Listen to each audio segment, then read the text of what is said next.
RCN. Le son de la différence.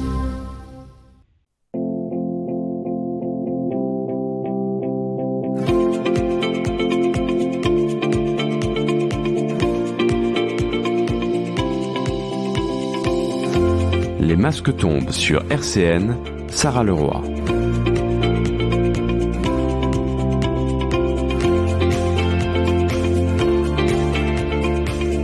Bienvenue chers auditeurs et chères auditrices dans votre émission du 13h en ce mercredi 26 janvier. J'espère que vous allez bien et comme toujours retrouvez l'émission en rediffusion sur notre chaîne YouTube et en podcast sur le site internet RCN.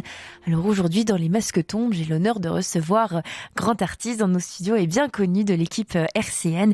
Et oui, il s'agit du grand Lisco qui sort son dernier single Chaîne en or Blue Magic. Vous pouvez donc le streamer, disponible sur toutes les plateformes de streaming et retrouver aussi Lisco sur Instagram, donc son dernier titre Chaîne en or, porteur de good vibes et titre très solaire. Salut Lisco, comment tu vas ? Bah écoute, ça va super bien et toi ? Merci, ça va. Alors merci aussi d'être aujourd'hui dans les masques tombent. Bah, c'est un plaisir, hein. J'ai l'impression de connaître cette émission de Oui, l'intérieur, un petit peu, tu vois, je l'écoute souvent, donc il y a une familiarité, c'est cool. Ah bah ça fait plaisir en tout cas. Alors Lisco, on commence par ton univers puisque tu considères qu'on retrouve un mélange de hip-hop, de funk, néo-soul. Alors je serais très curieuse de savoir comment tu as commencé tout simplement cette carrière artistique. Ça a commencé par l'écriture d'abord, Mm. et puis la mise en forme musicale, c'est quelque chose qui est venu très très vite après, mais d'abord ouais, ce lien particulier, j'ai vraiment un attrait pour la littérature, pour les beaux mots, pour le phrasé, le verbe, l'oralité aussi. Mhm. Et donc je pense que c'est tout naturellement que le rap et la musique sont venus habiller ces passions primaires. Et on t'appelle aussi Monsieur Haut Niveau. Alors tu surfes sur plusieurs styles. Est-ce que ces différents styles de musique que tu apportes dans ta création artistique, ça reflète un peu ta personnalité aussi ? Ouais, tout à fait. Je pense que ce serait me trahir et trahir les auditeurs que de ne pas donner quelque chose de moi. Alors la musique, ça sert à ça aussi, ça sert à traduire, à retranscrire d'une autre façon, d'une façon artistique, l'être que je suis, en tout cas des parties de moi. Et oui, effectivement, ma musique est à l'image de ma personnalité. De toute façon, peuvent en témoigner toutes les personnes qui me connaissent. Ta personnalité, justement, on voit notamment au dernier single, donc je rappelle Chaîne en or Blue Magic, mais aussi ta musique de façon générale, c'est un peu porteur, comme tu dis, good vibes, quelque chose de très positif. En ces temps un peu maussade, justement, c'est un aspect aussi que tu veux revendiquer dans tes créations. Alors, je sais pas vraiment si c'est... Il y a un peu de volonté, mais il y a aussi beaucoup de laisser aller, c'est-à-dire que je laisse, c'est comme quelque chose de fluide, je laisse couler, d'accord. Le côté good vibes, je pense que j'ai la chance ou le bonheur d'avoir grandi entouré de bienveillance, d'amour et d'humour et d'ondes positives, et je pense que le fait d'avoir baigné là-dedans, je me suis inscrit dans cette vibe, justement, dans ce mood. Et aujourd'hui, oui, la good vibe, encore une fois, hein, je pense que les gens qui me connaissent savent que voilà, je déconne, j'aime taquiner, et j'aime vraiment, j'apprécie vraiment que tout le monde soit à l'aise, etc. Et donc oui, je pense que c'est ce qui s'entend dans la musique au final, quoi. Et au niveau de tes inspirations, tu sais que aussi que tu écoutais du MC Solar, J. Cole. Quels sont les artistes qui t'ont animé et qui t'ont un peu... donc tu parlais que c'était vraiment l'écriture, on en parlera un peu plus tard de l'écriture qui te passionne, mais au niveau de l'instrumental aussi et des textes également, quels sont les artistes qui t'animent ? Moi, s'il y a une artiste de tout temps, ce serait Nina Simone. C'est vraiment une personne que je peux écouter, genre on me dit, t'écoutes une musique de Nina Simone pendant toute ta vie, je dis, je signe. C'est très si on devait en choisir qu'une seule. Après, bien évidemment, il y a tout ce côté black music, c'est-à-dire du gospel au jazz, en passant par le blues, les rockers comme Chuck Berry, comme Little Richard, et puis la funk. En fait, tout ce qui est black music, ça m'inspire vraiment profondément. J'ai grandi en Afrique aussi, donc la musique africaine est ancrée en moi. Oui. Et puis tout naturellement le rap, le domaine dans lequel j'opère, il y a des artistes comme Kanye West, comme Jay-Z, comme Anderson .Paak, Kendrick Lamar, J. Cole que tu as cité. En France, des Oxmo Puccino, des Youssoupha, voilà, il y a ce rapport-là à une musicalité qui se marie avec une certaine élégance de la plume. Et cette élégance de la plume, comment tu as commencé alors l'écriture? Oh bah comme tout le monde au collège, comme tout le monde, non c'est faux d'ailleurs, il y a des gens qui ont commencé en primaire, j'ai appris à écrire en primaire. Non mais au collège, pourquoi? Parce que au collège, les premières dissertations, les profs de français qui me disent ah oui bah écoute t'as quelque chose, tu devrais le développer. Et puis après les premiers freestyles, et ce sont les amis qui en toute sincérité, parce qu'on était très durs entre nous, très critiques, en toute sincérité, qui me disent ouais c'est cool, on aime bien. Et puis tu grandis, et puis t'écris de plus en plus, et il y a de plus en plus de gens qui disent on aime bien ce que tu fais. Donc moi j'ai toujours un peu de mal à me jauger, je sais pas trop. On me dit, j'entends que j'écris bien, je vais pas être hypocrite, je pense que j'ai intégré cette donnée-là, mais aujourd'hui, je suis toujours très critique par rapport à moi, et c'est d'abord un plaisir. Je me dis, ok, il faut que je me fasse kiffer. Maintenant, si derrière, on trouve que j'écris bien, tant mieux. C'est la cerise sur le gâteau, quoi. Et ton nouveau single, tu n'es pas tout seul, puisqu'il y a aussi les musiciens qui t'accompagnent, The Mamens. Et comment tu as croisé alors le chemin de ces musiciens? Est-ce que tu peux nous expliquer comment c'est construit? Ça s'est fait, en fait, petit à petit. Le premier d'entre eux, c'était mon guitariste Thomas. J'étais dans une période de renouveau où je venais de me faire un break avec mon groupe de musique qui s'appelait MTB Crew, et fallait que je fasse autre chose. Et pour commencer ma carrière solo, il me fallait des musiciens dans une certaine esthétique. Donc je suis allé voir un professeur dans une école qui s'appelle la MAI, un professeur qui est un ami, Fabrice H, que je salue, et qui me dit écoute, moi je connais un petit guitariste là, il a un truc quoi. Et donc j'ai rencontré Thomas, qui m'a fait rencontrer la pianiste qui était son amie, puis le batteur, et puis voilà, de fil en aiguille, et puis le bassiste est venu après avec ce réseau-là. Donc c'est une amitié qui s'est construite tout doucement, et jusqu'à ce qu'on forme Lisco et The Mamens pour les concerts. Et quand vous créez vos sons, donc tu disais que toi d'abord tu étais dans vraiment la passion de l'écriture, et que l'instrumental, tu as toujours été friand aussi d'écouter différents styles de musique, tu nous le disais. Comment ça se passe la création de ces sons alors? Pour l'instrumental, là 90% du temps je crée mes instrus.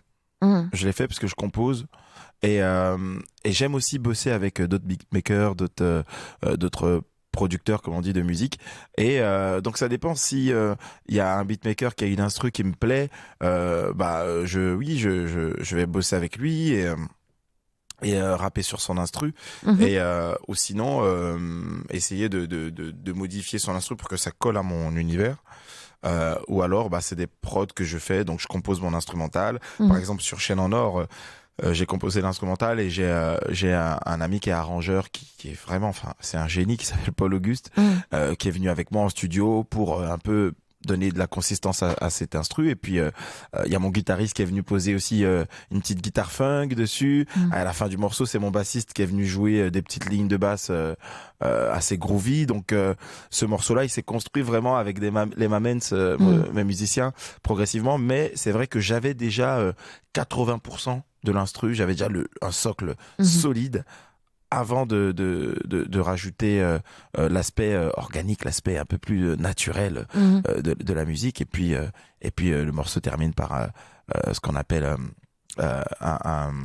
le mot m'échappe, j'allais dire un vocodeur, par DJ Speg, qui vient jouer un peu dessus la talkbox, voilà, j'ai retrouvé le nom, qui vient jouer de la talkbox. Donc les constructions des morceaux sont différentes, mais en général, je fais quand même un socle.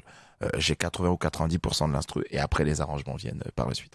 Et est-ce que c'est une construction d'une musique qui est assez instinctive, ou tu vous allez revenir avec ton groupe, tes musiciens, c'est-à-dire que ça va être surtout sur le moment où c'est quelque chose qui va être vraiment travaillé beaucoup au fil du temps. C'est-à-dire que moi, les instrus, quand je compose, je les pense pour la scène. Là, je me vois, en fait, quand je compose un morceau, je me dis, ok, sur scène, comment ça va sonner? Qu'est-ce que ça va donner en concert? Et après, avec mes musiciens, on va toujours plus loin que ce qu'on propose dans l'audio.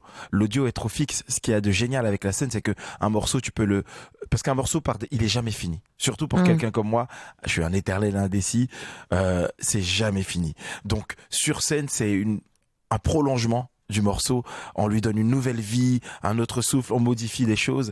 Et donc en studio, il y a ce truc-là de se dire ok, on est, je fais en fonction de mon humeur, ce que j'ai envie de transmettre.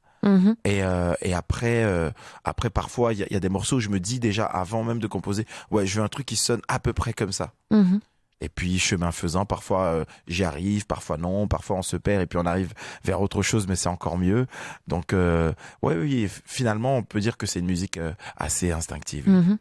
Et en ce qui concerne donc ton single, on va l'écouter d'ailleurs dans quelques instants, Chaîne en or Blue Magic. Je m'en souviens que hors antenne, tu avais dit que tu l'avais composé il y a 4 ans de cela. Alors, écrit. Voilà. Et est-ce que comment ça se fait alors que ça arrivait maintenant? Est-ce que du coup t'es vraiment un artiste, tu le disais, un peu éternel insatisfait et vraiment perfectionniste alors dans la création? Sur ce morceau-là, j'avais écrit et à la base, je l'avais écrit sur une instru qui était d'un beatmaker, donc une instru qui n'était pas de moi, que je trouvais fort génial, cette instru, très néo-soul et tout. Et au final, après écoute, après avoir digéré le morceau, je me suis dit, le morceau est bien, mais je veux pas faire quelque chose de bien, je veux faire quelque chose de grand. Et donc du coup, je me suis dit, bon, après je sais pas si mon morceau à l'heure actuelle il est grand, mais en tout cas il correspondait plus à l'image que je voulais donner à ce morceau-là, à la couleur. Et donc ces derniers mois, j'ai commencé à travailler sur cet instru-là pour avoir quelque chose qui se rapprochait encore plus du texte et encore plus de ce que j'avais à la base dans la tête quand j'ai écrit ce morceau. Alors tu disais également que quand tu conçois un son, tu essaies de voir ce que ça va rendre sur scène aussi. Parce que dans la carrière d'un artiste, une dimension qui est fondamentale, évidemment, c'est le public. Qu'est-ce que tu veux transmettre à ton public alors? De l'art. C'est-à-dire, ce que je veux transmettre, c'est tout ce que peut transmettre l'art. Ça peut transmettre l'évasion.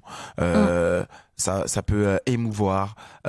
Ça peut donner envie d'eux. D'accord, ça peut transcender. L'art, ça peut être une connexion à quelque chose de spirituel. Il y a des états, parfois, quand on écoute une musique, elle va nous mettre dans un état que très peu de choses peuvent nous permettre d'accéder. Il y a cet instant suspendu où on s'oublie soi-même parfois, ou alors on est en connexion avec soi-même, et soit ça nous rappelle des souvenirs.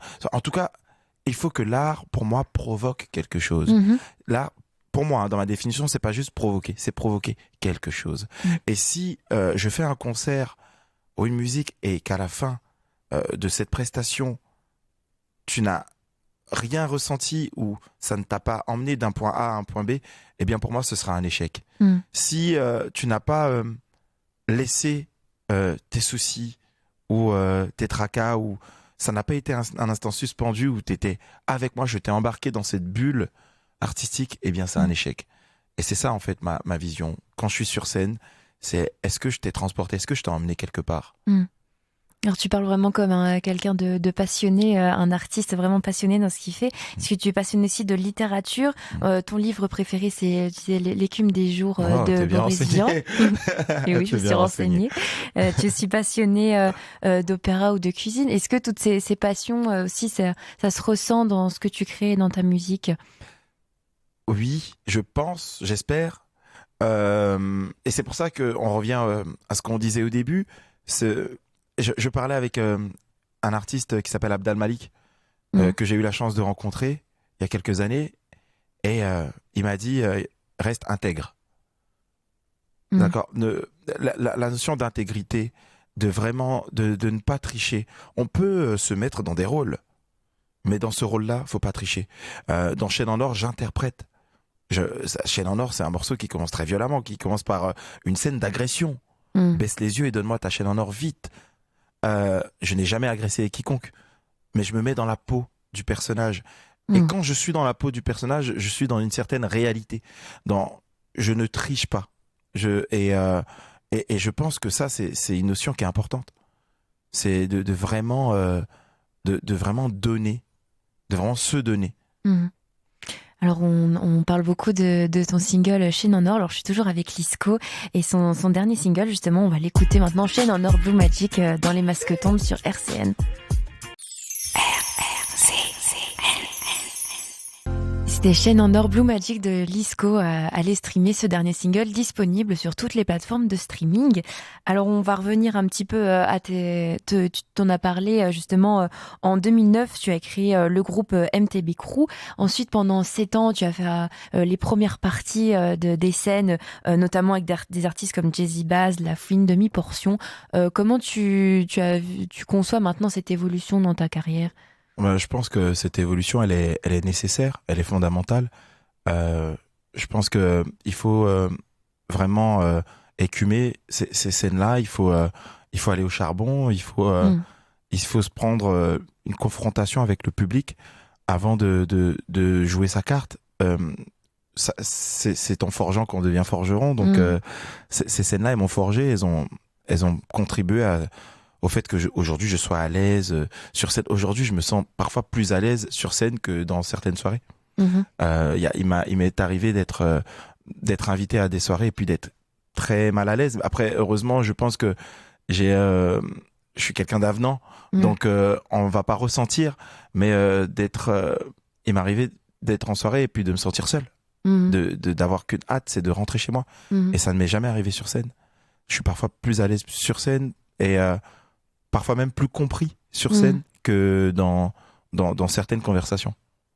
Un milieu où tu es à l'aise également, c'est dans les ateliers éducatifs que tu fais dans les écoles. Tu fais des ateliers d'écriture également. Qu'est-ce que ça t'apporte alors d'enseigner cet art que tu adores, l'écriture? C'est l'une des plus belles choses qu'on peut avoir. Il y a Idriss Albert Khan qui disait que le savoir, c'est la seule richesse qu'on peut partager infiniment sans jamais s'appauvrir. Je le disais aussi dans une autre interview, mais je le redis parce que je pense qu'on ne l'entend pas assez.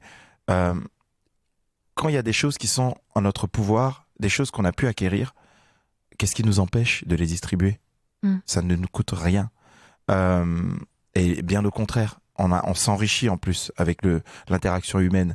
Et surtout, quand il y a des choses que tu aimerais avoir dans ta vie, ou que tu aurais aimé avoir dans ta vie, eh bien, si tu es en capacité de les produire, eh bien, donne-les. Moi, par exemple, quand je fais une musique, je me dis, j'aurais aimé écouter ça à la radio. Si je fais une musique et que je me dis, non, ça, j'aurais pas aimé écouter, bah, je la sortirai jamais. Mais si je me dis, ouais, ça, j'aurais écouté en tant qu'auditeur, je la fais. Et pareil, je me suis dit, mais quand j'étais petit, j'aurais tellement aimé qu'il y ait un mec qui fasse du rap, qui écrive et qui vienne dans ma classe et qui me montre toutes ces techniques. Et je peux lui poser des questions. Et je peux apprendre. Ça aurait été fantastique. Et comme moi, j'ai pas eu la chance d'avoir ça, bah, je le propose. Et je me dis qu'il y a des gamins, bah, ça crée des vocations, quoi. Pas forcément dans le rap, mais dans l'écriture. Je reçois tellement de messages de gamins, je suis passé dans leur bahut, qui me retrouvent sur les réseaux après, qui me disent, mais, bah, merci. 1 an après, j'écris toujours. Ou bien, grâce à l'écriture, bah, ça m'a permis ça a été un exutoire, je vais mieux mentalement. Et ça, c'est une victoire. Moi, c'est un succès d'estime. Je dis, bah, pour moi, réussir sa vie, c'est des choses qui jouent dans le puzzle de réussir sa vie, ça. Tu vois. C'est un exutoire aussi pour toi dans l'écriture de tes textes. Est-ce que tu t'inspires de ce qui t'entoure ou tu as besoin de t'évader? Comment ça se passe alors, cette écriture? J'ai constamment besoin d'être nourri de vie. Je suis très pudique. J'écris très très peu sur moi, mais comme mon écriture me permet, l'écriture c'est un champ, c'est formidable quand même. C'est la liberté d'inventer un monde.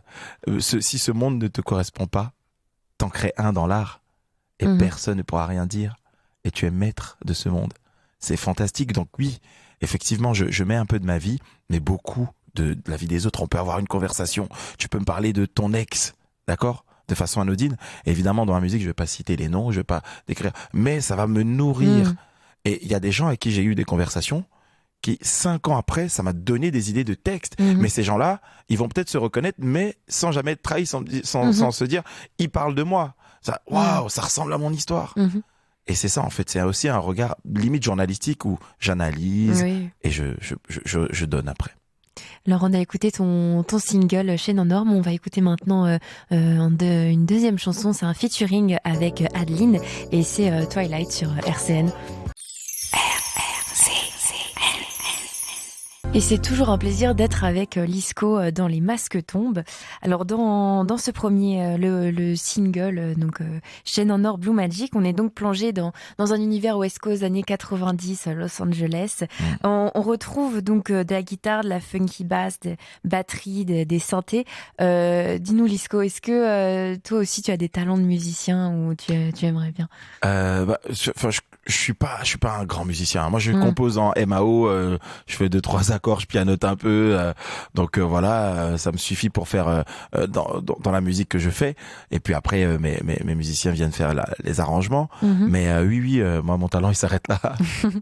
Et au niveau de tes projets, donc je rappelle encore ton dernier single, quels sont tes espoirs, tes projets pour l'avenir après? Pour moi, les albums, les singles, tout ça, c'est un chemin qui mène à la scène. La scène, c'est la destination finale. Et du coup, le but avec ce projet qui arrive et ce single, c'est de tourner à fond, quoi. Donc là, je vais terminer le projet sur lequel je travaille et puis essayer d'entamer une petite tournée, puis peut-être une grande tournée, on verra. Mais voilà, c'est d'abord se concentrer sur la scène, quoi. Merci beaucoup Lisco. Merci à toi, Sarah. Je rappelle une dernière fois que tu viens de sortir ton single Chaîne en or Blue Magic, disponible sur toutes les plateformes de streaming. Et merci également à Cyril à la technique. Moi, je vous retrouve demain. Je vous souhaite une très belle journée sur RCN. Prenez soin de vous. Ciao. RCN, www.rcn-radio.org